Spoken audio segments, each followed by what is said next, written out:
पवित्र शास्त्राचे वाचन करण्यापूर्वीची प्रार्थना. हे देवा, तुझा शब्द वाचत असताना मला तुझी ओळख होऊ दे. तुझे प्रेम व तुझे स्मरण रोजच्या जीवनात होण्यासाठी तू मला मदत कर. तुझा पवित्र शब्द माझ्या जीवनासाठी कशा प्रकारे मी लागू करावा याची समज दे. हे पवित्र आत्म्या, माझ्यातील अज्ञान दूर कर. माझ्या कुटुंबात आणि या जगात हा पवित्र शब्द वाचत असताना तुझ्याविषयी व इतरांविषयी माझ्या हृदयात प्रेम प्रज्वलित कर. आमेन.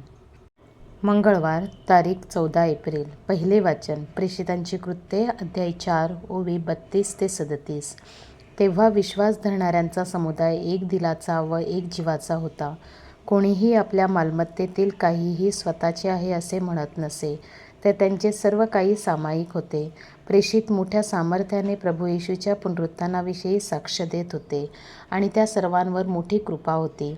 त्यांच्यातील कोणालाही उणे नव्हते, कारण जमिनींचे किंवा घरांचे जितके मालक होते तितके ती विकीत आणि विकलेल्या वस्तूंचे मूल आणून प्रेषितांच्या चरणापाशी ठेवीत. मग ज्याच्या गरजेप्रमाणे प्रत्येकाला वाटून देण्यात येत असे. कुप्र बेटात जन्मलेला योसेफ नावाचा लेवी होता. त्याला प्रेषित बर्नबा म्हणजे बोधपुत्र म्हणत. त्याची शेतजमीन होती, ती त्यांनी विकली आणि तिचे पैसे आणून ते प्रेषितांच्या चरणापाशी ठेवले. हा प्रभूचा शब्द. देवाला धन्यवाद. प्रतिसाद स्तोत्र. प्रभू राज्य करतो, तो ऐश्वर्याने मंडित आहे. शुभवर्तमान. योहान अध्याय 3, ओवी 7 ते 15.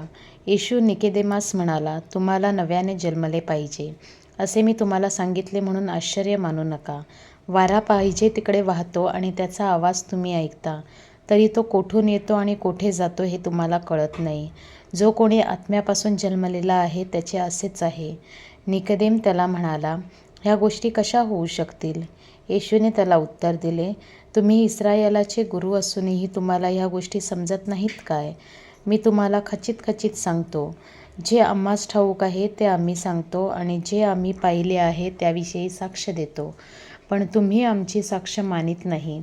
मी पृथ्वीवरच्या गोष्टी तुम्हाला सांगितल्या असता तुम्ही विश्वास धरीत नाही, तर स्वर्गातल्या गोष्टी तुम्हाला सांगितल्यास विश्वास कसा धराल? स्वर्गातून उतरलेला आणि स्वर्गात असलेला जो मनुष्याचा पुत्र, त्याच्या वाचून कोणीही स्वर्गात चढून गेला नाही. जसा मोशेने अरण्यात सर्प उंच केला होता, तसे मनुष्याच्या पुत्रालाही उंच केले पाहिजे, यासाठी की जो कोणी विश्वास ठेवतो त्याला त्याच्या ठायी सार्वकालिक जीवन प्राप्त व्हावे. प्रभूचे शुभवर्तमान. हे ख्रिस्ता, तुझी स्तुती असो. चिंतन. आजच्या पहिल्या वाचनात आपण ऐकतो की पूर्वीचा ख्रिस्ती समाज किती एकजुटीत राहायचा. सर्वांना समान वागणूक दिली जायची.